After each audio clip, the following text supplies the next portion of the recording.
Good afternoon everyone, মৌসুমি লাইফস্টাইলে আরও একটি ব্লগে তোমাদের স্বাগত। আর কালকে যেখানে শেষ করেছিলাম তারপর থেকে শুরু করলাম। এখন এসেছি রান্না করতে। এই যে এখানে ডিম আলু সেদ্ধ হচ্ছে, আর এই যে দুজনে মিলে রান্না হচ্ছে। কি করব, উপায় নেই। হ্যাঁ, কারণটা দেখাই।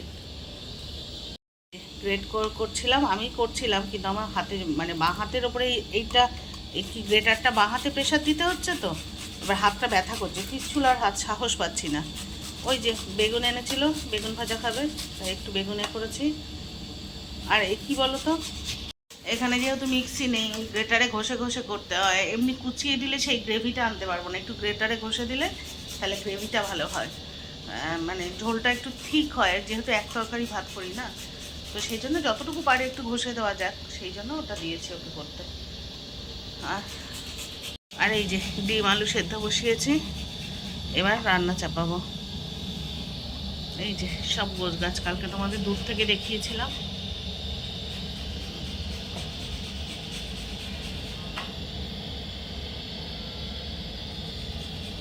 এইবার এই মানে 3 থাকের টেবিলটা পেয়ে সুবিধা হয়েছে। আগের যে হোটেলটা ছিলাম এরকম এক টেবিল ছিল, কিন্তু সিঙ্গেল থাকছিল না। হ্যাঁ, মাটিতে রাখতে হচ্ছিল। আর এইটা নিচে যে রেখেছি, এটা তোমার দাদা এই যে খবরের কাগজ বিছিয়ে গুছিয়ে দিয়েছে। ডিম আলু কষাতে বসিয়ে দিয়েছি, আর এই যে বেগুন ভাজা হয়ে গেছে। ভাতের চালও ধুয়ে রেখেছি। কড়াইটা বাড়ি থেকে নিয়ে এসেছি, বুঝেছো। আগের বারে আমার একটু ঘেন্না ঘেন্নাই করছিল, কে কীভাবে রান্না করে। আর ডিমগুলোর সাইজ দেখে ছোট্ট, বেশি ডিম তো। যাই হোক, আস্তে আস্তে কষা হোক। রান্না করছে, একদিকে কালকের ভিডিওটা এডিট করছি, ওই জন্য মাঝখানে একটু খাপছাড়া হয়ে যাচ্ছে রান্নায়। ভাত আর এই যেহেতু একটু বেগুনটা খেতে চাইলো, তাই একটু বেগুন ভাজলাম, আর ওই ডিমের ঝোল, দুবেলার রান্না। চলো ভিডিওটা পোস্ট করে নিই, তারপর আবার আসছি। ফাইনালি ডিমের ঝোল হয়ে গেছে, পাতলা পাতলা ডিমের ঝোল। এবার ভাতটা বসিয়ে দিই, আর এইটার মধ্যে ট্রান্সফার করে দিয়েছি বেগুন ভাজাটা, ব্যাস এই রান্না। চলো এবার ভাত বসাই। তো আমরা খাওয়া দাওয়া করে নিয়েছি, দুপুরে খাওয়া দাওয়া কমপ্লিট হয়ে গেছে। তো ঘরের মধ্যে একটু ঠান্ডা ঠান্ডা লাগছে দেখে মৌসুমি বললো চলো একটু ছাদে যাই, রোদটা ভালোই আছে, যখন রোদটা দেখি রোদে একটু বসতে এসছে। তো এখান থেকে আমাদের ভেলোরের পুরো শহরটাকে দেখা যায়, আমরা দেখতে পাচ্ছি ওখানে দেখা যায় না, এই যে পাহাড়টা দেখা যাচ্ছে আমাদের হোটেল থেকে, এখানে পাহাড়টা আছে, মানে ভেলোরে কিন্তু সব দিকেই পাহাড়, মানে এই কর্নারে পাহাড় আছে, এই কর্নারে পাহাড় আছে, এই কর্নারে পাহাড় আছে। তো আমাদের ছাদটা থেকে, হোটেলের ছাদটা থেকেই পাহাড়টা দেখা যায়, ভালোই লাগে। আর এইটা হচ্ছে ভেলোরের পুরনো বিল্ডিংটা, মানে সিএমসি ভেলোরের পুরনো। আমরা তো এটাতে এখন যাবো না, কারণ এখানে ট্রিটমেন্ট এখন হয় না, আমরা যাবো রানীপিঠেরটায়। কালকে সকাল 7:30টার মধ্যে রিপোর্টিং আছে, তো দেখা যাক। এই যে বসে আছে মৌসুমি, এই যে দেখতে পাচ্ছ নিশ্চয়ই, এই যে রোদ্দুর পোহাচ্ছে। কিছু বলবে? সবাই নাম জিজ্ঞাসা করছিল, আর ভাড়া কথা জিজ্ঞাসা করছিল, বলে দাও। হোটেলের এটার নাম হচ্ছে তীর্থ। না, চিত্রা চিত্রা অ্যাকচুয়ালি আমরা মেট্রো রেসিডেন্সি যেটাতে ছিলাম হ্যাঁ, ওটারই মালিক, একই মালিক। তো ওনারা এটাকে আরেকটা একটু ভালোভাবে করেছে পাশে, কারণ ওটা পুরনো অনেক। এই এই এই যে দেখো, আমি আঙুল দিয়ে দেখাচ্ছি, এই যে ব্লু কালারের বিল্ডিংটা, এটা হচ্ছে পুরনো। হ্যাঁ, তো এটা অনেক পুরনো বলে ওটা একটুখানি ড্যাম টাইপের, একটু ভেতরটা অন্ধকার। আগের বার ছিলাম ওটা। এইটা মালিক যেহেতু আমাদের খুবই পরিচিত, এত বছর ধরে আমরা যাতায়াত করছি, তো বললো দাদা আপনারা এটাতে থাকুন, দিদি যেহেতু অসুস্থ আছে। ওই 50-100 টাকা বোধহয় বেশি নেয়। ওটা 400, এটা 450 টাকা, কিন্তু খুব পরিষ্কার, মানে ভীষণ পরিষ্কার পরিচ্ছন্ন এবং নিট অ্যান্ড ক্লিন, আলো বাতাস খেলে। তো এটাই দরকার, একটা পেশেন্ট যে ঘরে থাকবে না, সেই ঘরটা যদি একটু পরিষ্কার পরিচ্ছন্ন থাকে, তো সেইটার জন্যই আর কি। তো দেখা যাক এখন। এটা আমরা আসলে এটাতেই উঠি। কারণ আমিও সবাইকে রিকোয়েস্ট করবো একটু বাঙালি হোটেলগুলোতে থাকার ব্যবস্থা করলে তোমরা যারা আসতে চাও থেকো, কেন কি এখানে অনেক নন বেঙ্গলি হোটেল আছে যেগুলোতে রান্নাবান্নার ব্যবস্থা খুব একটা নেই, বাইরে থেকে ভাড়া করতে হয়।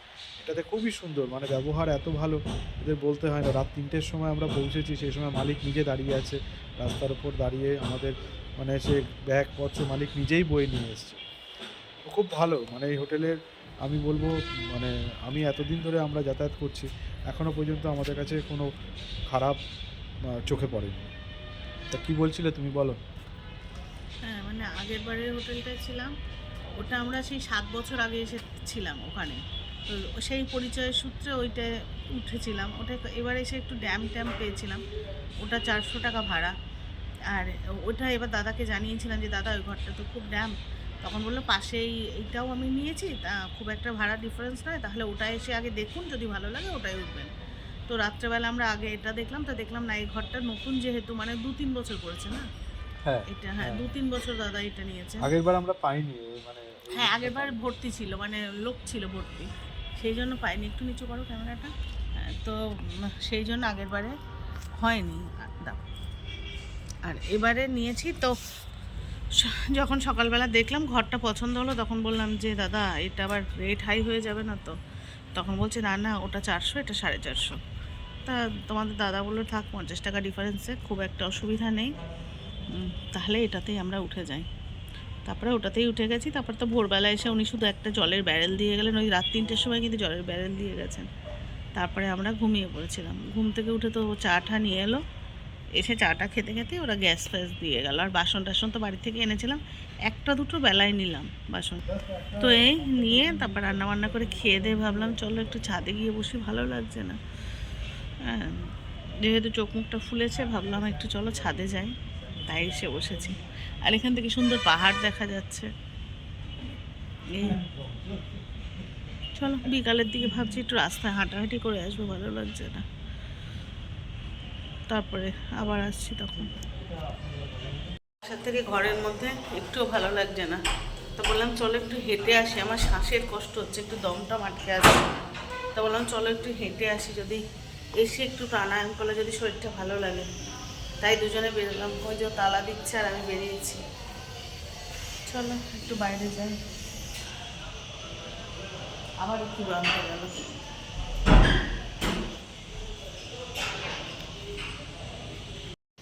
কি অফ, এখানে গরম লাগছে, আবার সে বগলে করে চাদর নিয়েছে।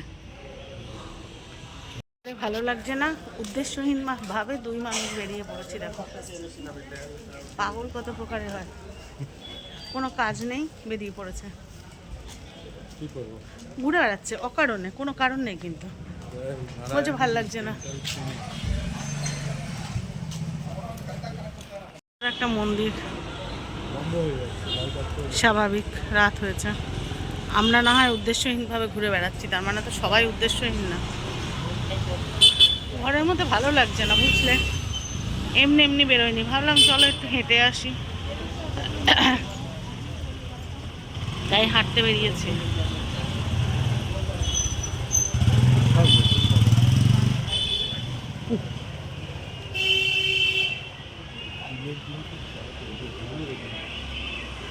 কত বাসনের দোকান এখানে, বাসনের দোকান আর প্রচুর জুয়েলারির দোকান, বড় বড় জুয়েলারির দোকান। আসলে কোনোবার এসে না এভাবে হেঁটে বেড়াই না, তো এবার তো একদিন হাতে সময় পেলাম, তাই হেঁটে বেড়াচ্ছি বলে দেখতে পাই। অন্যবার আসি হসপিটাল যাই, ডাক্তার দেখাই, মেয়েরা বাড়ি থাকে বলে দৌড়াই। এই প্রথমবার হাতে সময় রয়েছে একদিন। কাল থেকে তো আবার হসপিটালে ভোরবেলা ঢুকবো, আর রাত্রেবেলা বাড়ি, মানে বাড়ি নয় হোটেল। তো ঘুরে টুরে আমরা চলে এসেছি। চলো কোথায় এসেছি দেখাই সবার আগে, তারপরে বলবো আমরা কার কাছে এসেছি। কারণ ভেলোরে যারা আসি সবাই তো বাধ্য হয়ে আসি, কিন্তু বাধ্য হয়েও যখন আসি তখন মনে হয় যদি চেনা মানুষ, কাছের লোকদের সাথে একটু দেখা হয়, ভালো লাগে, এটাই হচ্ছে আনন্দ। চলে চলে তুই আগে, চলো। কাউকে চেনাতে হবে না, রিমিকে সবাই চেনে, আমাদের রিমিকে সবাই চেনে। আর এই পাশে আমারে তো এই যে চেনো তোমরা, না আমরা ট্যাগ করে ছাড়বো। ত্যাগ করে ছাড়বো। তোমার এখানে অ্যাকচুয়ালি তো রান্না তো করো সবাই আমার কাছে অনেকে যারা ফোনে কথা বলো অনেকেই কিন্তু তোমার কথা বলেছে। বিশেষত ওমানের এক দিদি আছে, দিদি তো ভিডিও দেখবেই, তুমি দেখবে ডিলাইটফুল এরম বলে দিদি চ্যানেলটা নাম আমি পরে করে দেবো। ওই দিদি তোমার ভিডিও দেখেন, তোমার নাম আমার কাছে অনেকবার করেছে।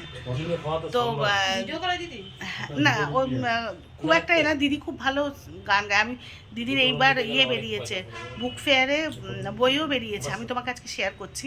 বই মেলাতে দিদি খুব ভালো লেখেন, খুব ভালো গান গান। তো রিমির কথা কিন্তু আমি আছে, আমি তোমাকে চ্যানেলটা শেয়ার করছি। তো দিদি কিন্তু আমাকে রিমির কথা অনেকবার বলেছে, দিদি দেখেন। এবং শুধু ওই দিদি না, আমাকে আরও অনেকে, আমার এক ব্যাঙ্গালোরের কাকিমা আছেন যিনি আমার ভিডিও দেখেন। তো এরকম কিন্তু অনেকে রিমিকে সবাই চেনে।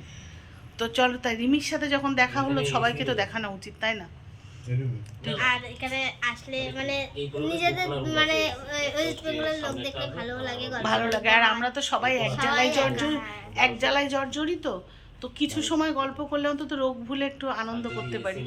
তো আমরা কিন্তু এসেছি অনেকক্ষণ, বেরিয়ে যাওয়ার আগে ভাবলাম একটুখানি ক্যামেরাটা অন করি। এর আগে রূপা আমার ঘরে গেছিল, ও এসে আমি এসেই রূপাকে ফোন করেছি যে তুমি কোথায় আছো, আমি এখানে আছি। ও আমার ঘরে গেছিল, কিন্তু এত গল্প করেছি ক্যামেরা অন করতে ভুলে গেছি গল্পের চোটে। আর আমি ফোন পাঠাইছিলাম আমার ওয়াইফাই ভিডিও পোস্ট হবে করতে, তাই আমি কালকে যাবো, কালকে হসপিটালে গিয়ে আমি ভিডিও করব।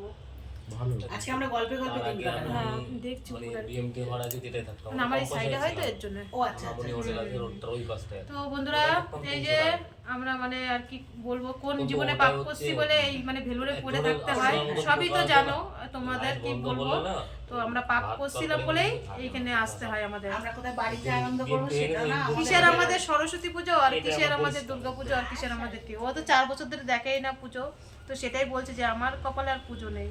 এটা আগে হোটেল ছিল না না, না বাবা, রেস্টুরেন্ট নতুন ছিল। এবার সুস্থ হয়ে যাবি, হয়ে তুই খুব তাড়াতাড়ি সামনের বছর সরস্বতী পুজো তুই অনেক বড় করে মজা করবি। আগের বার বাড়িতে ছিলাম কিন্তু বেরাতে পারিনি। বিএমটি আমি সত্য যদি হয়েছে। ততদিনে বেঁচে থাকি, আমি সেই দিন বেঁচে বলবো, থাকবো না, আমি জানি না আমার যা রোগ বাবা। বেঁচে থাকো না, আমি যদি ততদিন বেঁচে থাকি আমি বলবো এখানে যে এসে রিমি করতে- এবার মজা করছি, জানি না বাবা। এখানে আমার এসে কপালে কি ট্রিটমেন্ট হবে। করতে সুস্থ হয়ে বাড়ি যাবে সবাই। সেই দিন আমি বলবো রিমি তোর সরস্বতী পুজোটা এবার ঠিক কতটা আনন্দের হচ্ছে, সেই দিন ফোন করবো। সাথে সাথে তো চলো আমরা একটু গল্প করি, তারপর যে যার ঘরে থাকবো। ওই ঘর বলা অভ্যাস হয়ে গেছে তো, ঘর নয় হসপিটালে আবার কাল ভোরবেলা 6:45 বেরোতে হবে, কারণ 7:30 হসপিটালে রিপোর্টিং। চলো পরে দেখা হচ্ছে। পাইনি লাস্টে দাদার কথা ফোন করলাম, কালকে কি আর বলতে পারছি না আমি। আমাদের ঘর থেকে চলে এসেছি, তোমাদের দাদা আনতে গেছিলো আমাকে আবার, আমি ওখানে 2 ঘন্টা গল্প করেছি। কি করব বলো, রোগের মধ্যেও রোগটা ভুলে থাকার চেষ্টা করি। ওই দেখো ওই দুধের ওইটা আলগা আছে, হ্যাঁ একটু ঢেকে দিও। এসে একটু দুধ জাল দিলাম, অল্প একটু দুধ সেই সকালবেলা যেটা এনেছিল অল্প একটু আছে, মানে সকালে চা খাওয়া যাবে। তা ভাবলাম দুধটা জাল দিয়ে রাখি, নষ্ট হয়ে যেতে পারে, এখানে তো আর ফ্রিজ নেই। আর তোমাদের দাদা দুপুরে যে ভাত তরকারি বাকি ছিল সেটুকুই খেয়ে নিয়েছে, আলাদা করে আর কিচ্ছু রান্না করিনি। আর আমি একটু শুকনো শাকনা খেলাম, একেবারে খাবো না, মানে শুকনো বলতে ওই আসার সময় ওখান থেকে পেঁপে কিনে এনেছিল, সেটা খেলাম, তাও পুরো খেতে পারিনি, রয়ে গেছে। 30 টাকার, এখানে না বেশ সস্তা ফল, 30 টাকার একদম ফ্রেশ, মানে গোটা পেঁপে কেটে কিছুটা অংশ দিয়েছে, মানে 5-6 ভাগে, বড় পেঁপে তার 5-6 ভাগের 1 ভাগ, যাই হোক সেটাও বেশ এরকম কন্টেনারে 1 কন্টেনার হয়েছে, কিন্তু অর্ধেকটা মতো খেয়েছি, আর খেতে পারিনি, কারণ একটু প্রবলেম হচ্ছে শরীরে, তো সেই জন্য ফলটা প্রয়োজন ছিল, তাই খেয়েছি। খেয়ে দিয়ে ওষুধ টষুধ খেয়ে তা ভাবলাম শুয়ে পড়বো এবার, ভাবলাম ব্লগটা শেষ করিনি। আমার কালকে ডাক্তারের কাছে যাওয়া, 7:30টায় রিপোর্টিং, 6:45 নাগাদ বেরোবো, তারপরে ব্লাড টেস্ট আছে, ডায়ালিসিস আছে, ডাক্তার আছে, কাল সারাদিন হসপিটালে পাবে। তো মানে যখন ভিডিওটা তোমরা পাবে তখন সারাদিন আমি হসপিটালে। তো তোমাদের কাছে এটুকুই বলবো, তোমরা ভগবানের কাছে প্রে করো সব ঠিকঠাক যেন রিপোর্ট আসে, সব কিছু ঠিকঠাক করে খুব তাড়াতাড়ি ফিরে যেতে পারি, কারণ রূপার কাছে শুনছিলাম ওটির বেড পাওয়া খুব মুশকিল। শুধু গোপালকে বলবো, গোপাল বাচ্চাগুলোকে রেখে এসেছি, তাড়াতাড়ি করে ওটির বেডটা মিলিয়ে দিও। তো এটুকুই বলবো যে তোমরাও আমার সাথে সাথে প্রে করো যেন তাড়াতাড়ি ওটিটা হয়ে যায়, সব ঠিকঠাকভাবে হয়ে যায়, তাড়াতাড়ি মেয়েদের কাছে ফিরে যেতে পারি। যতই হোক ওদেরকে রেখে এসেছি না, একটা টেনশন তো হয় না। যাই হোক, ওদের জীবনেও দেখো সরস্বতী পুজো নেই, আনন্দ নেই যে বাবা মা থাকবে, ওরা সরস্বতী পুজোয় শাড়ি টাড়ি পরে সব 5টা বাচ্চা যেমন ঘোরে ওরা ঘুরবে, কপালে সেটা নেই। যাই হোক, চলো, ওদের কপালে যা আছে সেটাই হবে। আজকের ব্লগটা এখানেই শেষ করি। সবাই যে যেখানে আছো ভালো থেকো, সুস্থ থেকো। আর যদি নতুন কোনো বন্ধু আমার চ্যানেল ভিজিট করে থাকো, চ্যানেলটা সাবস্ক্রাইব করে প্লিজ পাশে থেকো। আর আসছি নতুন ব্লগ নিয়ে, ততক্ষণের জন্য সবাইকে শুভরাত্রি।